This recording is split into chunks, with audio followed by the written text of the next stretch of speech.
Se hoje já tem preconceito no mercado, naquela época era assim, Bitcoin jamais, né? Isso aqui é lavagem de dinheiro, isso aqui é golpe. Era um estudo no qual a remuneração das mulheres no mercado cripto é maior do que a dos homens. O mercado de blockchain, eu costumo falar que ele é uma interseção do mercado financeiro com o mercado de tecnologia. Dois nichos que historicamente são muito dominados pelos homens.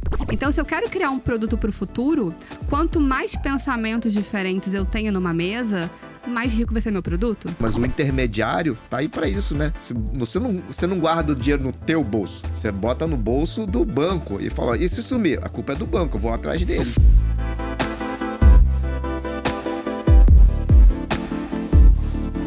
Estamos aqui para mais um episódio do podcast Smart Context, seu contato inteligente e descomplicado com o futuro das finanças. Eu sou Bianca Rangel, jornalista, estou aqui mais uma vez com Dan Yamamura, João Zequim, da Fuse Capital e da BRX, e hoje a gente recebe uma presença feminina para engrandecer esse nosso papo. Não estarei aqui sozinha entre eles. Juliana Valenkamp, que é estrategista em Web3, vai conversar com a gente hoje. Juliana, primeiro se apresenta aí para a gente conhecer um pouco mais da sua trajetória, por favor. Gente, muito obrigada pelo convite. Uma honra estar aqui com vocês hoje para esse bate-papo. Meu nome é Juliana Valenkamp, eu trabalho quase há 8 anos no mercado de Web3 e blockchain, né? Tive passagem por algumas empresas, principalmente americanas, trazendo elas aqui para a América Latina com bastante foco em Brasil. Então, venho desenvolvendo projetos, principalmente aqui na nossa região, fazendo expansão internacional das empresas, muito focada na parte de business development e expansão comercial desses negócios. Então, construindo novas infraestruturas, lançando novos produtos. Comecei minha carreira na Transfero, né? Na época, a empresa nem se chamava Transfero ainda, então era um modelo de startup onde eu consegui ajudar eles a se desenvolverem comercialmente, né? Fui responsável pela área comercial.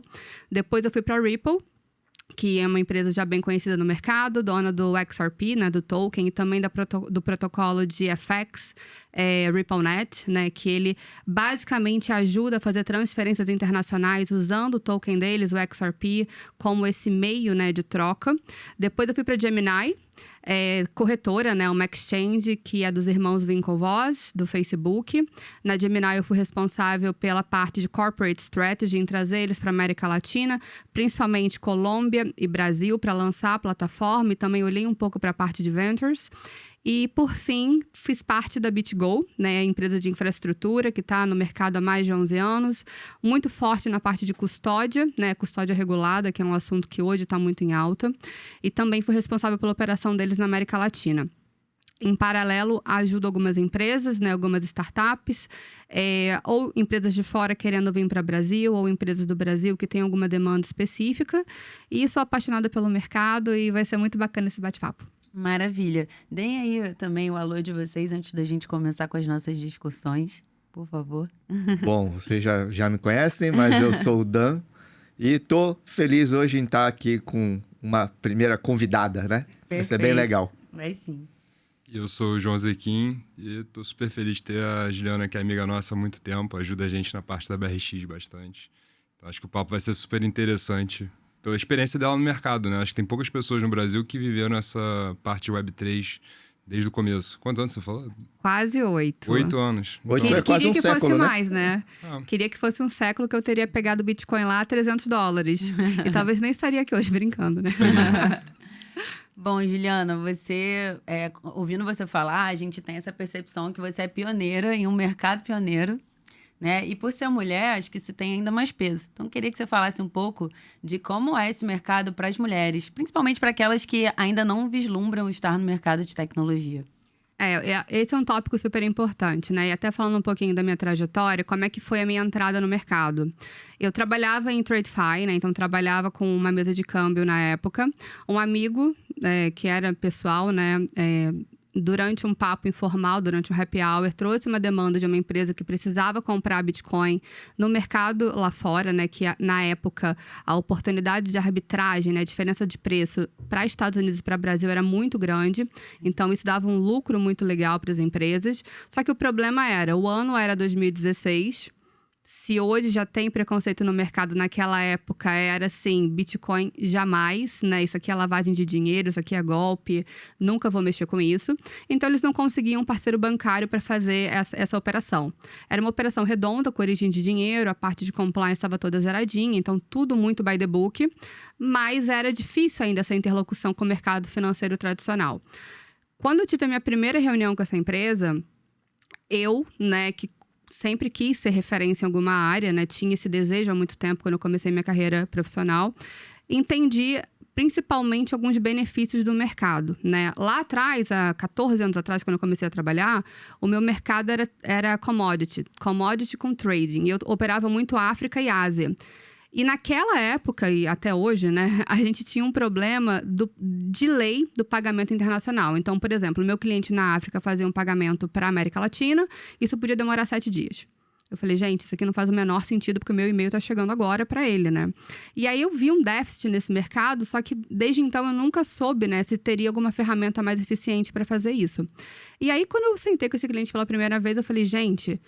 A primeira impressão foi, eu não tô entendendo nada, né? O quadro estava todo rabiscado, estava cheio de bloco para um lado, bloco para o outro, transferência, hash, rate. Eu falei, não tô entendendo absolutamente nada, mas eu fiquei muito provocada naquela reunião, né? Fui para casa, falei, eu preciso aprender sobre isso, porque eu acho que isso aqui tem um fit muito grande com o mercado de pagamento. Inicialmente, esse foi o meu primeiro insight. E aí, eu fiquei trabalhando, né, do lado do câmbio para essa empresa durante 6 meses e cada vez mais entusiasmada com o mercado, estudando mais, entendendo algumas novas possibilidades. E depois de 6 meses, essa empresa me fez um convite, né, foi a Transfero, para eu fazer a preço head da área comercial. E aí tem uma frase até do Richard Branson que ele fala, que é, quando alguém te oferece um lugar num foguete, você não pergunta qual lugar que é, você vai e entra. E eu falei, bom, agora é meu momento, se eu quero trabalhar nesse mercado, eu vou ter que dar 2 passos para trás, vou ter que aprender muito sobre esse mercado, mas eu quero fazer parte dele. E foi aí o meu primeiro passo, né? E desde então, né, desde esses últimos anos até hoje, as mulheres realmente elas enfrentam muitos desafios. Por quê? O mercado de blockchain, eu costumo falar que ele é uma interseção do mercado financeiro com o mercado de tecnologia. 2 nichos que, historicamente, são muito dominados pelos homens. Sim. Então, tem uma dificuldade que já é quase que estrutural nesse ambiente para que mulheres se desenvolvam, só que nada é impossível, né? Eu acho que desde o começo, a ferramenta que eu tive, né, que eu me armava para conseguir abrir mais trincheira, para conseguir me desenvolver, sempre foi educação. Então, eu tentava entender muito daquilo que eu estava trabalhando, ou que eu queria trabalhar, ou os meus pontos de interesse no mercado. Estudava, e como naquela época o mercado brasileiro ainda não tinha muita informação, eu ia para a internet, eu ia para fórum, eu entrava em grupo, eu entrava em Discord, eu ficava participando daquelas comunidades para cada vez entender mais sobre aqueles tópicos.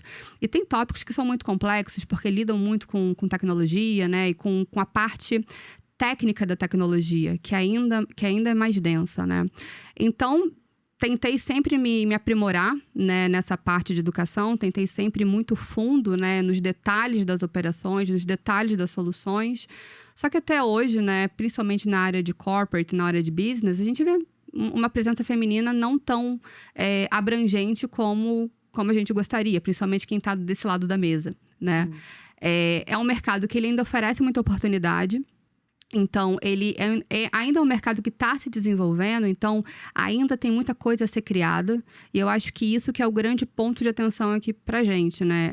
Mulheres que têm interesse em entrar nesse mercado, que não se sentem talvez preparadas ou não sabem como começar, a minha dica, né, a minha sugestão é sempre começar do ponto onde eu comecei, né? Então, estudar. Entender, talvez, se você quer fazer uma migração de carreira, se você não é de tecnologia, mas você quer ir para blockchain, qual que é o seu skill, qual que é a sua capacidade forte, talvez, por exemplo, em legal ou em alguma outra área que você possa aplicar para blockchain e estudar, se aprimorar, tentar virar sempre uma referência naquele ponto de estudo, né? naquele ponto de debate. Porque quando a gente se imune de informação, assim, a gente sempre vai ter um lugar na mesa. Sim, você fica incontestável, né? Você se respalda de informação, de conhecimento, aí você fica incontestável. É isso. E aí, um ponto importante de tudo isso que você falou é que é um mercado se construindo, né? Então, tem como migrar, tem algo que você possa acrescentar para esse mercado. Diferente de um mercado que está muito estabelecido e aí você, sendo mulher, é a dificuldade em cima da dificuldade. O que vocês acham aí desse tema? Eu vi algum post em algum lugar falando das mulheres no mercado cripto, né? E era um estudo no qual a remuneração das mulheres no mercado cripto é maior do que a dos homens. Opa! Eu vou catar isso e vou dar pra gente botar no link. É o corte, hein? É o corte. Tem um ponto interessante, você pensar em Web3, aí é um negócio mais Web3 e menos mundo tradicional. Ele é um mundo permissionless, né? Sim. Então é um mundo onde você pode criar e às vezes você não precisa de... As interseções, elas não são corporativas, né? Elas são negociais ou de interesse tecnológico. Então, assim, no fundo, você acaba sem saber, talvez isso seja uma das razões, né? É que você não tem que enfrentar esse caminho de eu sou mulher, eu sou homem. Eu produzi um negócio aqui e funciona desse jeito. Se você quiser, conecta comigo. Sim. Né? Tem um ponto bacana que eu acho também sobre o mercado de Web3, que é exatamente isso. A gente aprende enquanto a gente constrói. Essa é a verdade. O mercado ele é muito novo ainda. A gente está dando baby steps enquanto a gente está lançando produto, lançando solução. Às vezes, uma solução que a gente lança hoje, daqui a 6 meses, a gente entende que ela tem que mudar. E essa parte da diversidade, da inclusão, principalmente não só de mulheres, né? Eu acho que no geral a diversidade ela é importante, porque a gente está trabalhando num mercado que está olhando para o futuro, que ele está reinventando os produtos que hoje a gente tem e as soluções que estão disponíveis no mercado. Então, quando a gente olha para a diversidade, nada mais é do que novas perspectivas. Então, se eu quero criar um produto para o futuro, quanto mais pensamentos diferentes eu tenho numa mesa, mais rico vai ser meu produto. Talvez mais adaptável a esse novo mundo que a gente está construindo e a gente está vivendo já, esse produto seja. Então, isso que eu acho bacana, sabe? E, de novo, quanto mais a gente tem interações diferentes, visões diferentes, a gente deixa esse produto cada vez mais forte, mais suscetível a ter sucesso, né? E isso que eu acho também super bacana de blockchain. Eu queria ouvir a sua opinião como estrategista de Web3. O que você acha da Web 2.5? Que a gente tanto fala aqui. Eu acho que essa nomenclatura são passos criados para quem está de dentro do mercado, de, por vezes, tentar até chamar mais atenção, né, desse mundo Web 2, Web 3. Eu ainda acho que a gente não está em Web 3. Eu acho que a gente ainda está caminhando para chegar no Web 3. Eu acho que isso, de novo, são passos que são dados muito, muito lentos, porque a tecnologia, de fato, vem com uma proposta de muito valor. Então, não tem como você simplesmente achar que agora tudo vai ser tokenizado e acabou, e não vai ter mais banco, e não vai ter... Não é assim que funciona. Eu acho que esse 2.5, né, é uma nomenclatura que ela se encaixa até muito bem, apesar de eu não gostar, ela se encaixa muito bem no momento que a gente está vivendo. Por quê? É onde a gente vê, por exemplo, hoje, bancos incumbentes aqui no Brasil. Posso citar mais de 5 nomes. Não vou abrir nomes, mas acho que todo mundo sabe não tem mais do são. que 5 aqui no Brasil, não. Dominante. Pelo menos os 3 maiores, né? Os 3 maiores já estão com projetos. E o que eu acho que esse 2.5 ele significa são esses players olhando para a blockchain, tendo projetos em blockchain, por vezes até muito vanilla, né? Que às vezes eu não concordo, mas eu acho que eles são importantes para você trazer mais confiabilidade, para você quebrar aquele preconceito de não, cripto é um bicho-papão.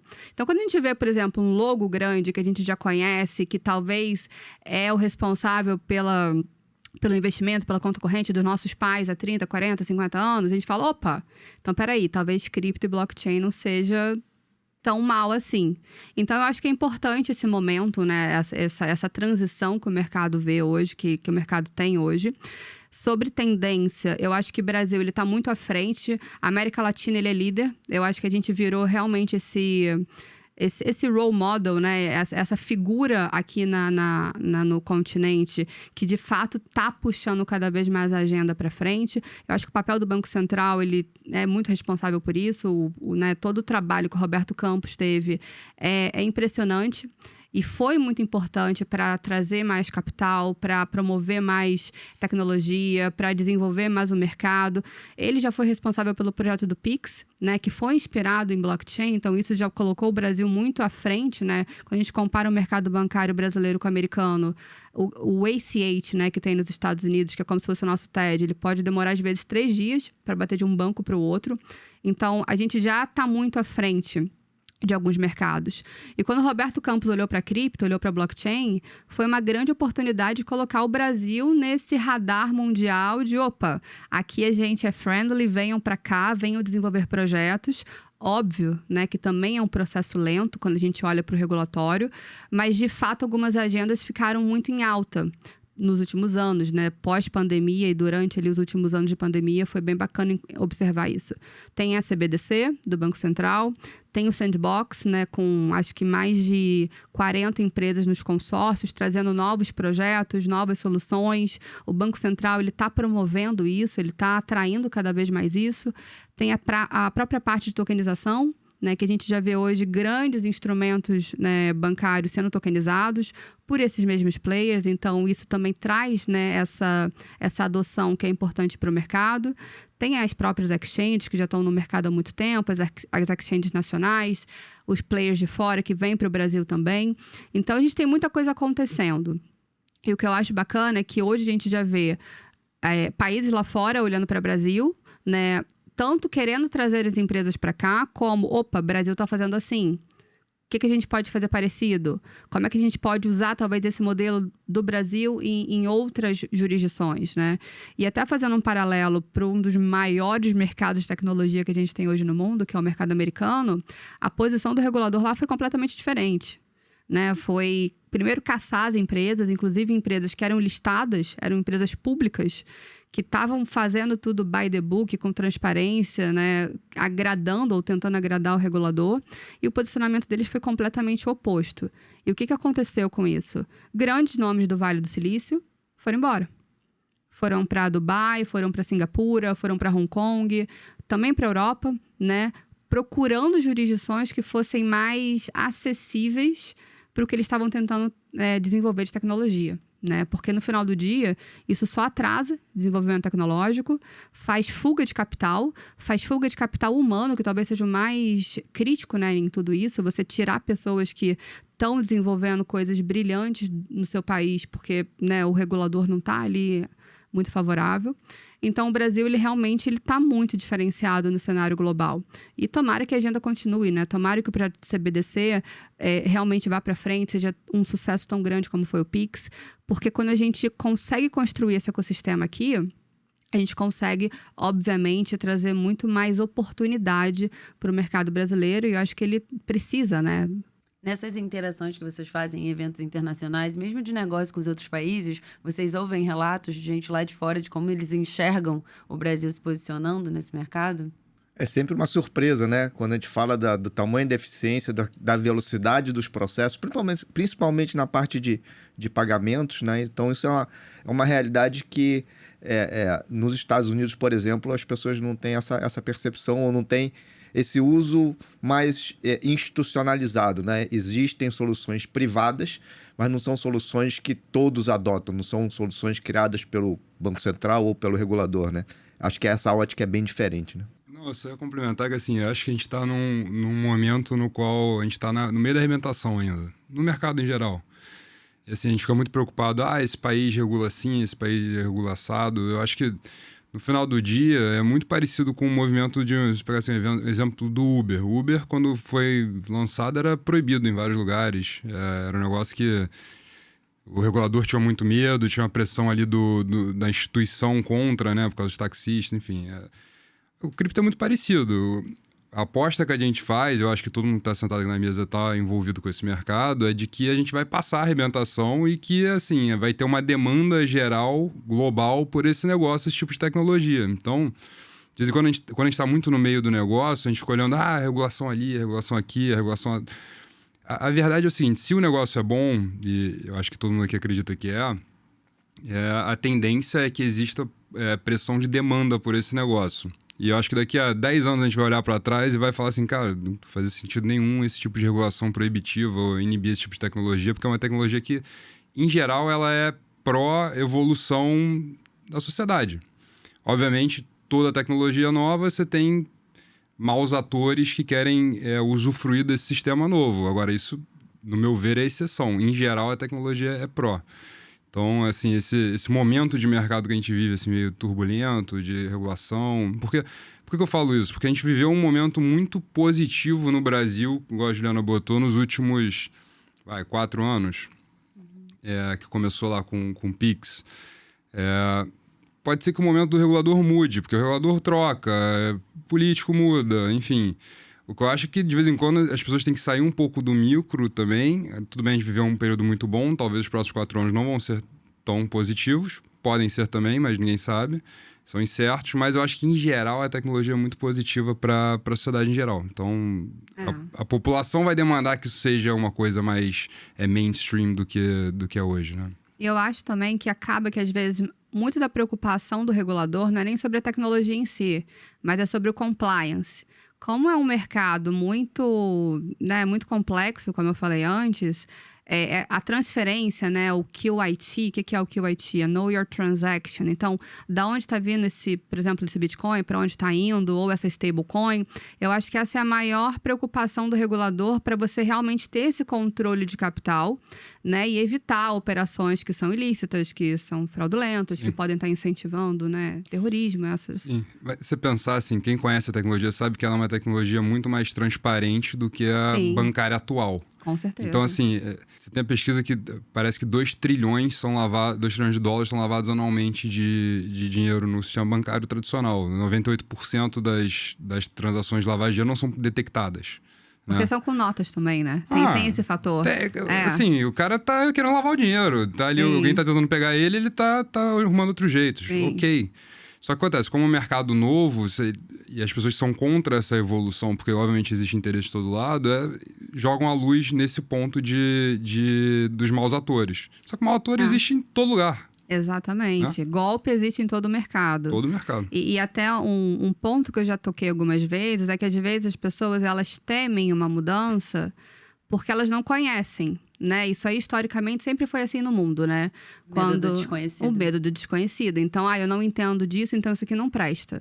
Não, calma. Né? Vamos sentar, estudar, entender. Como o João falou, a tecnologia ela é muito transparente. Hoje, quando você abre a blockchain, que é pública, você entra no site, você consegue rastrear transação por transação. Então, falar que não, isso aqui é dinheiro de bandido, talvez, não, é uma falácia, né? Falta informação e tem uma má interpretação aí sobre um instrumento que poderia trazer muito mais transparência, eficiência, redução de custo do que o sistema que a gente usa hoje. É interessante que hoje até um dos problemas que o Banco Central colocou na mesa para o Drex é exatamente isso, exatamente. Né? É o excesso de transparência e uma perda de privacidade, né? Então, acho que tem aí, como esse mundo foi muito criado nesse sentido, o permissionless ou pode tudo, ou independente das instituições, ele foi construído de uma forma muito transparente.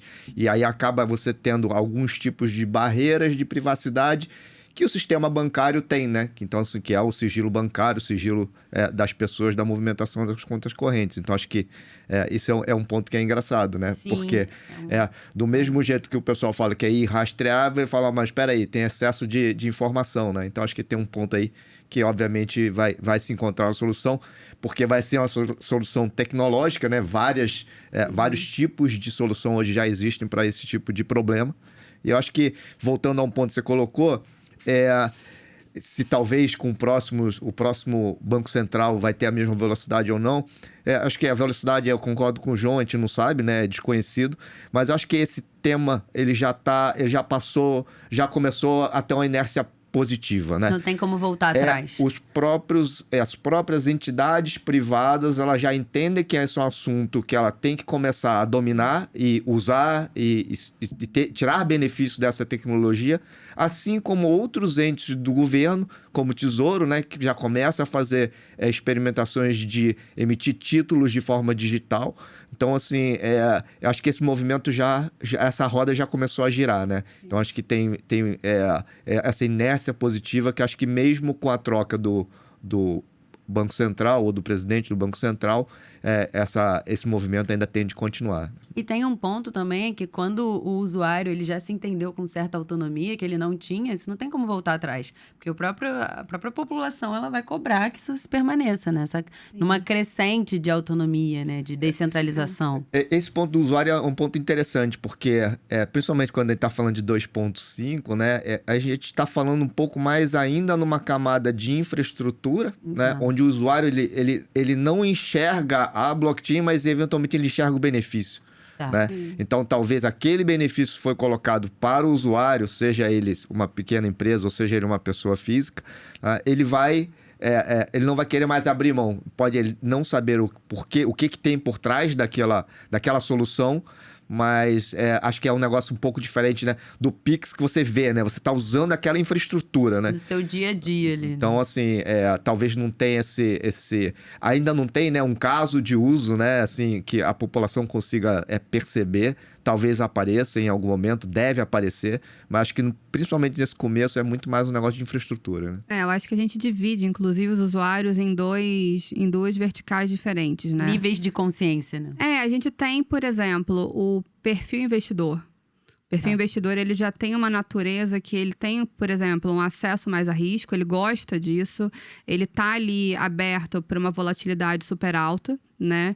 E esse usuário, ele já circula muito bem no ambiente de Web3, de blockchain, das corretoras, e ele se sente confortável com essas ferramentas.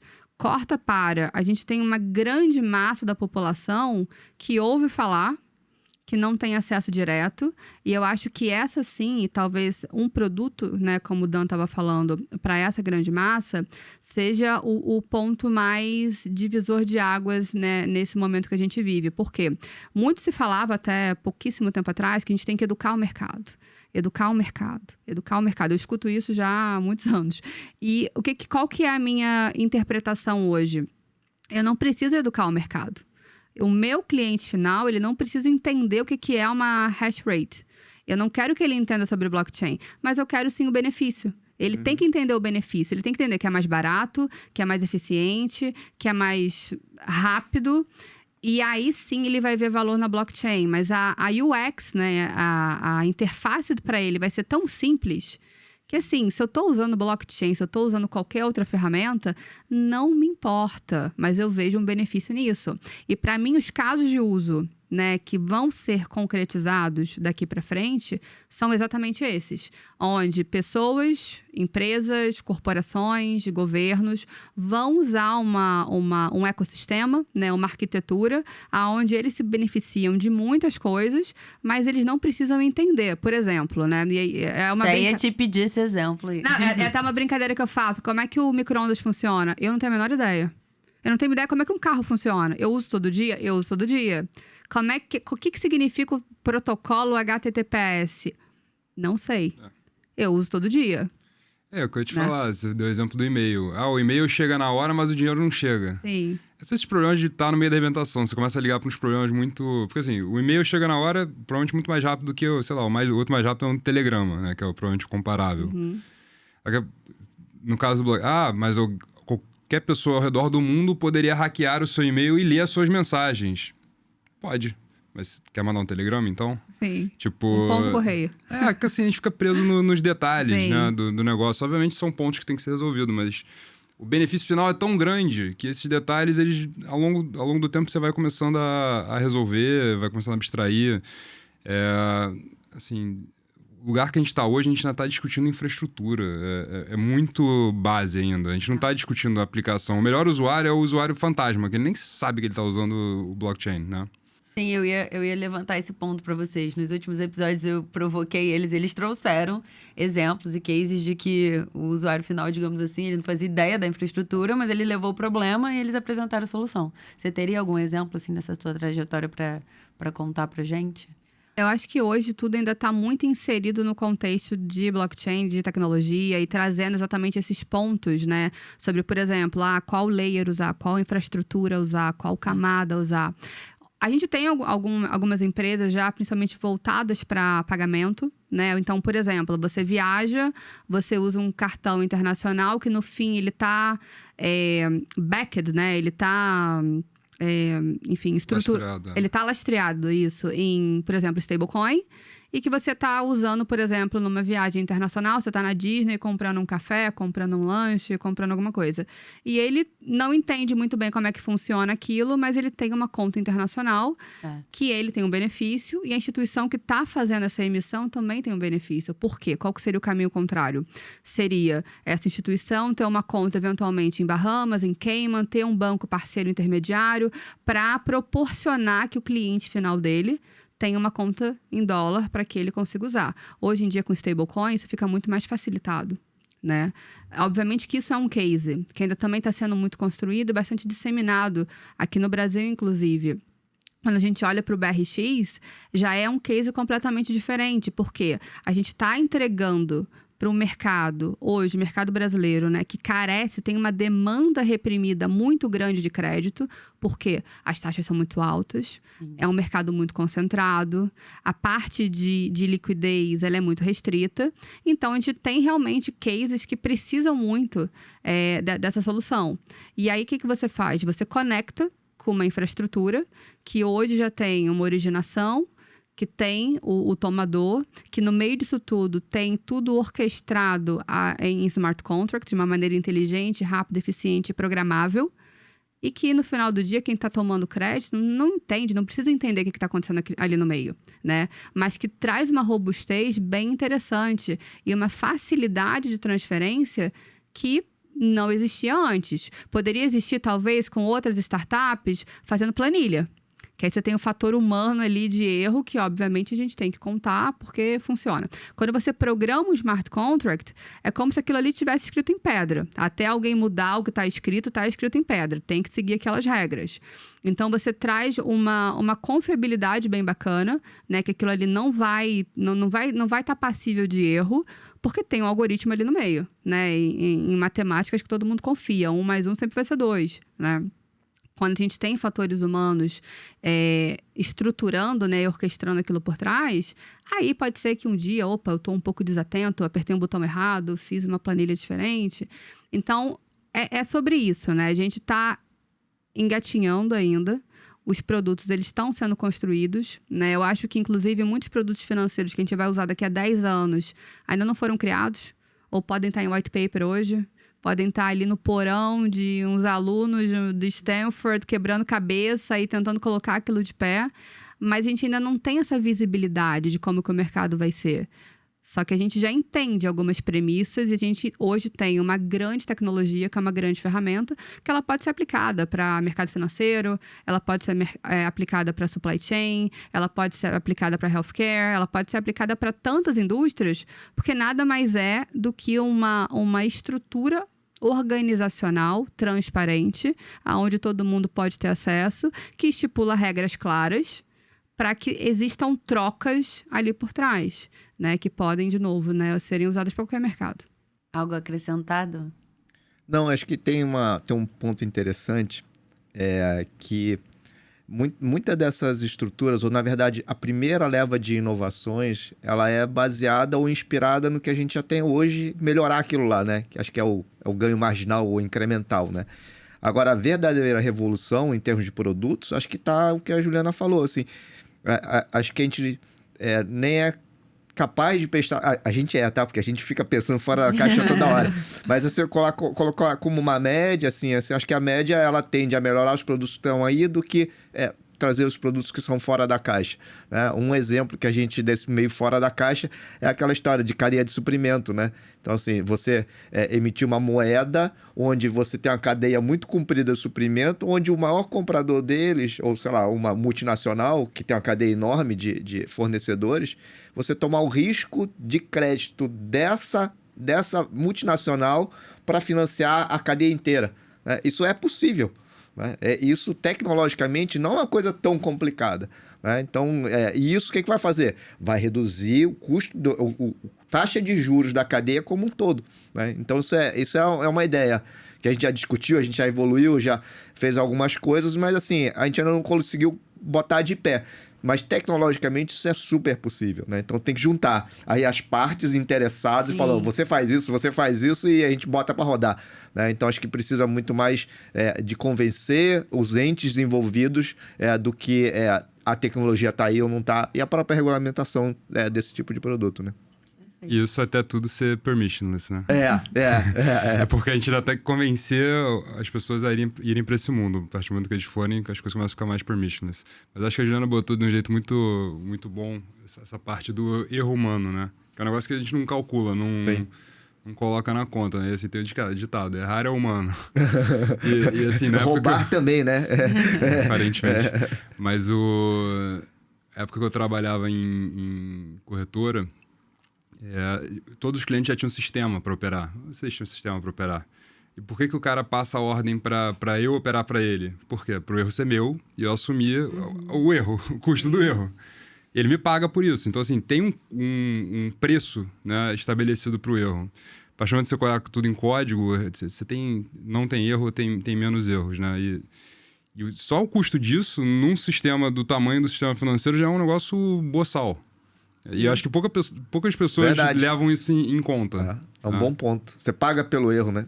Você paga o custo para alguém errar. Você paga né? pelo risco, É o risco, exatamente. E a liability, né? No final do dia, de quem foi a culpa? Né? Mas eu acho que isso, quando você pensa assim, não só nesse tipo de que é um negócio mais transacional, mas o intermediário tá aí para isso, né? Você não guarda o dinheiro no teu bolso. Você bota no bolso do banco e fala, e se sumir? A culpa é do banco, eu vou atrás dele. Custodiante. Nesse mercado você não precisa de custodiante, você pode fazer custódia própria. Sim. Por que você paga os custodiantes que existem? Se ele perder o dinheiro, a culpa é dele. E aí, não ter intermediário, você dissipa esse risco? A gente pode traduzir dessa maneira? Eu acho que é uma faca de dois gumes aqui, Exato. né? Porque é essa mesma análise, né? Essa mesma dicotomia. Eu posso muito bem fazer a custódia dos meus reais, dos meus dólares e tá lá dentro do meu armário em casa. E se for assaltado? Eu quero fazer isso?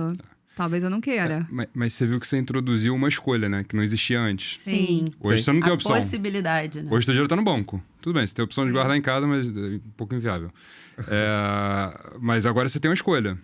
Você pode deixar no banco, você pode fazer custódia própria, você pode escolher o custodiante e continuar usando todos os serviços que você usa hoje, porque hoje você escolheu um banco, você começa a usar o serviço dele. Então, aí você introduziu uma escolha que não existia na sociedade hoje. Bacana. Não, é bacana esse pensamento. Inclusive, exatamente isso. Quando você está falando do seu dinheiro e você tem uma certa facilidade com a tecnologia, se você se sente confortável, beleza, tá lá na sua gaveta, no seu cofre em casa e tá ótimo, você consegue fazer essa custódia e dormir tranquilo à noite.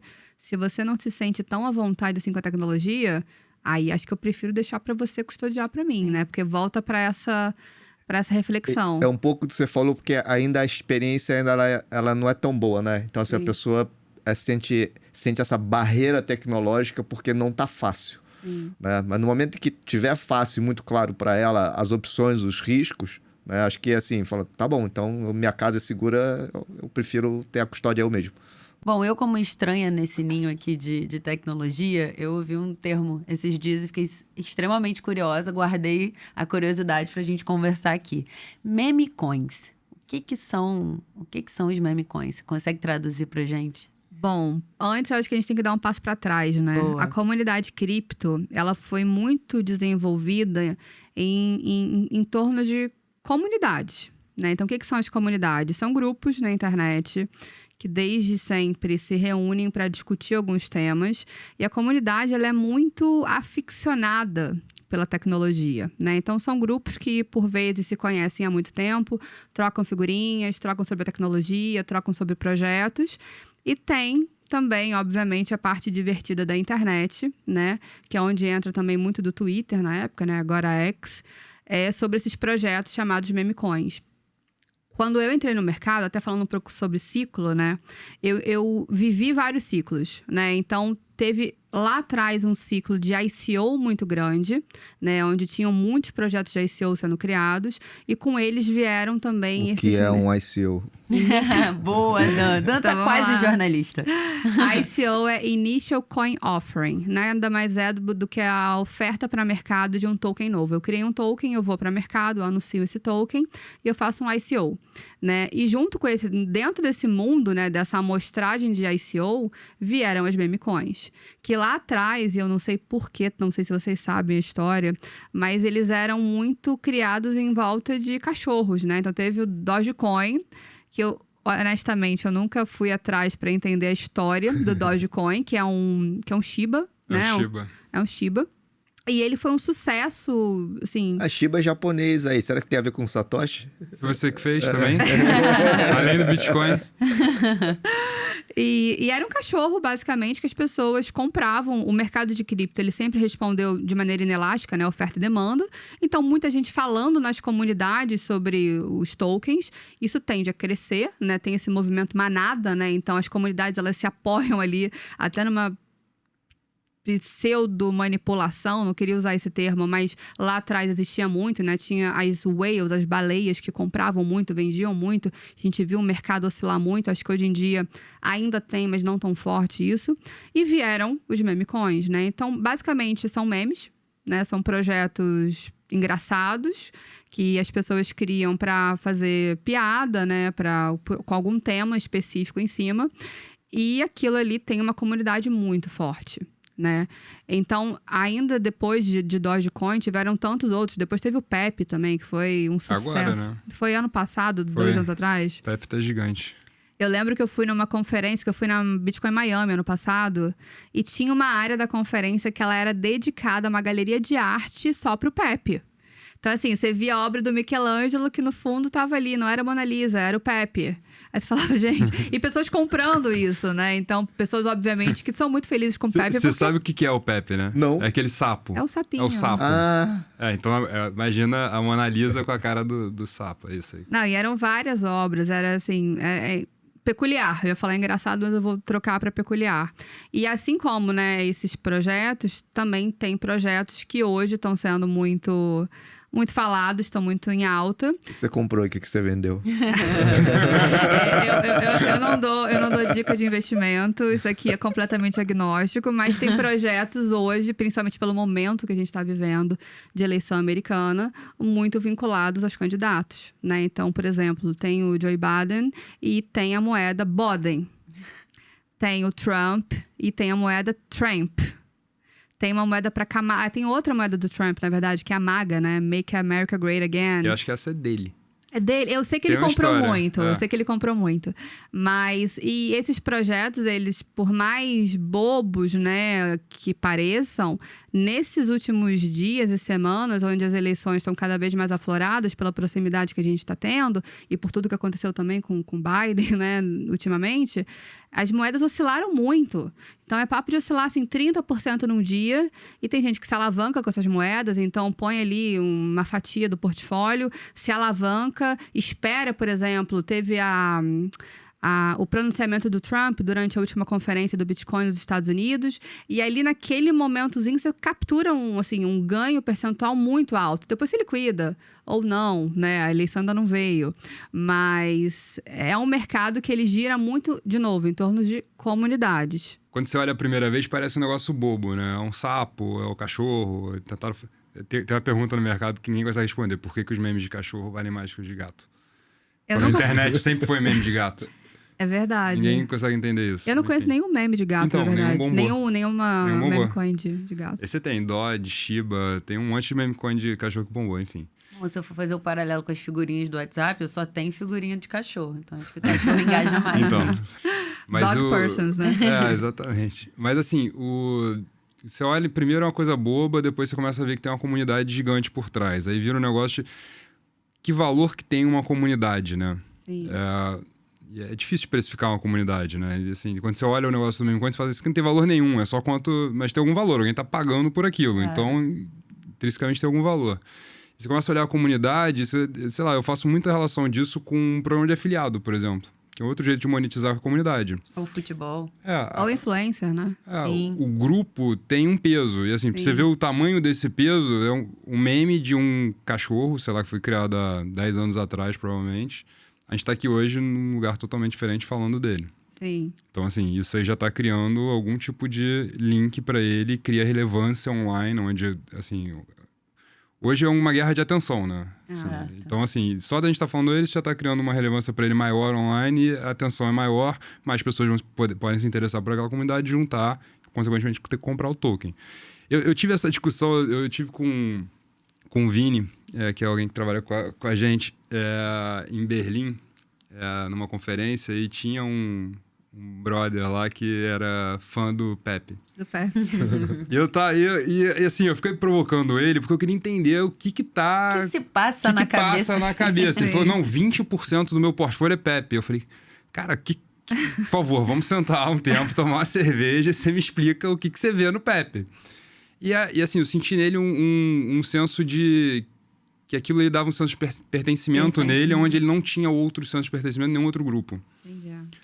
A comunidade é sobre paixão, né? Muito sobre... E isso tem muita força. Não, e é engraçado que o market cap dessas moedas, às vezes ele é muito maior do que de um projeto sério, que está realmente construindo ali uma infraestrutura diferente, uma solução, que tem uma aplicação real para o mundo, né? Mas eu acho que é exatamente isso, é sobre pertencimento, é sobre você fazer parte daquele movimento, né? O próprio Elon Musk.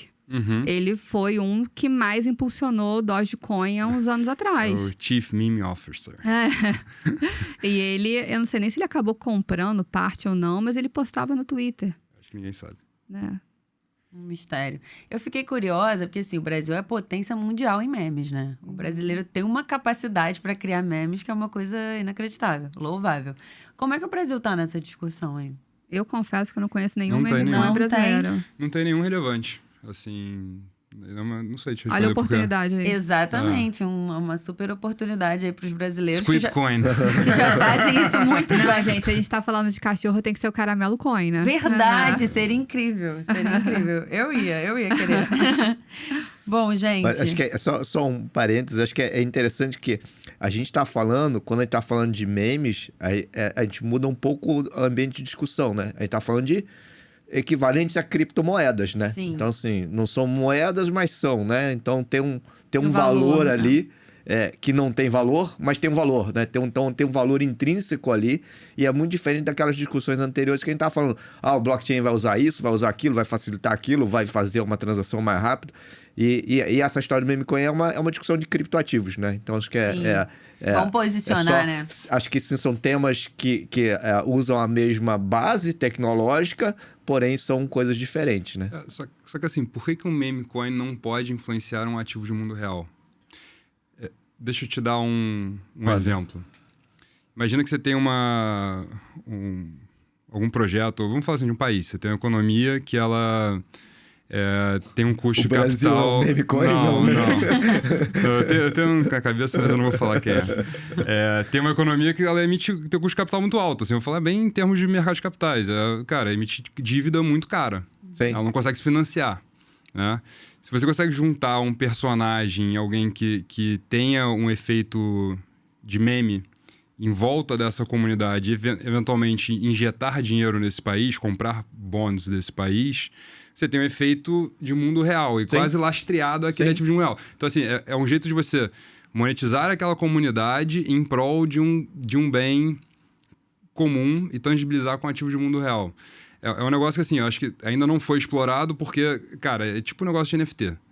Começa no use case mais bobo, mais degen que existe, e aí você prova o caso, e aí depois você começa a achar utilidade. Hoje em dia, NFT tem N utilidades super profundas, que não são figurinhas de cachorro, de macaco. Sim, e lidou muito com essa desconfiança, né? Acho que parte das pessoas olhavam com essa desconfiança como acho que o meme coins pode enfrentar, ainda mais por ter essa questão da narrativa de humor, né? Mas nesse caso aí, você tem um lastro, né? Normalmente no meme não tem, né? No segundo NFT? momento. Primeiro, você precisa fazer uma tesouraria para criar o lastro. Entendi. O incentivo para criar a tesouraria não é o lastro. É o meme. Né? Então, assim, ele pode ter um efeito de mundo real. É que é um jeito de... porque eu sei que é intangível. Eu sinto que é muito mais intangível do que você comprar, sei lá, Sim. Um bond tokenizado. O próprio Bitcoin, se você olhar para muita gente, é um negócio intangível, né? Assim, porque é difícil você botar um valor nele, né? Qual o valor justo Sim, dele? qual foi a solução do Bitcoin para começar? Incentivo de mineração super alto para alguém botar a máquina lá para minerar um negócio que não vale nada. Do meme é o quê? Ele começa já com a comunidade, muita gente. Ele já começa com um incentivo de rede ao contrário. E se tem esse roadmap aí, fala que numa segunda fase vai ser lastreado, esse meme vai ser bom, hein? Verdade. Cenas para os próximos capítulos e tema para os próximos podcasts, próximos episódios. E um projeto em aberto. É verdade. Em andamento. Vou fazer um DAO. Vou montar um DAO. Gente, o papo fluiu, a gente nem viu o tempo passar, mas estamos chegando ao fim. Juliana, quero muito te agradecer. Acho que fluiu muito bem essa presença, mais uma presença feminina na nossa conversa. Espero que a gente receba outras vezes. Não, obrigada, gente, de novo pelo convite. Foi um prazer. Contem comigo. Adoro bater papo sobre esse tema mais ainda. Então, quando precisarem, estou por aqui para discutir tudo relacionado a meme coins, blockchain, infraestrutura, tendências ou qualquer outro tema. Muito obrigada. Considerações finais, Dan. Vamos lá. Obrigado, Ju. Comprem Pepe. Obrigado, Ju, pela sua vinda e sua contribuição. Foi muito legal. Muito obrigado, Ju. Assim, sempre é muito bom bater papo com você, porque você tem essa profundidade que eu acho que... Essa vivência do mercado, né? De 8 anos trabalhando nisso. Uma anciã, né, do mercado. Sempre agrega muito. Gente. Caramba! Sempre agrega Uma muito. jovem idosa, abrindo É que trincheiras. ela começou a trabalhar há 15 anos, cara. É verdade. Meu colágeno tá em dia. E é isso, gente. Muito obrigada e até o próximo episódio.